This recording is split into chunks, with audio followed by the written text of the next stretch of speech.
Insert minicam in board 5 and 6.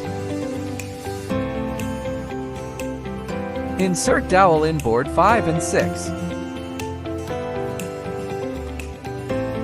Insert minicam in board 1. Attach board 5 and 6 on board 1. Tighten the minicam. Attach board 2 on top of the cabinet. Tighten the screw by using Allen key. Attach round leg on board 2.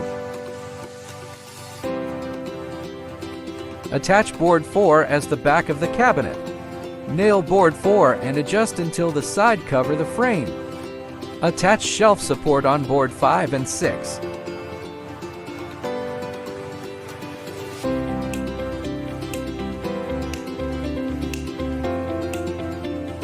Attach board 3 inside.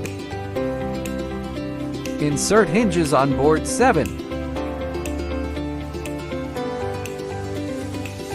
Attach hinges on board 5 and 6.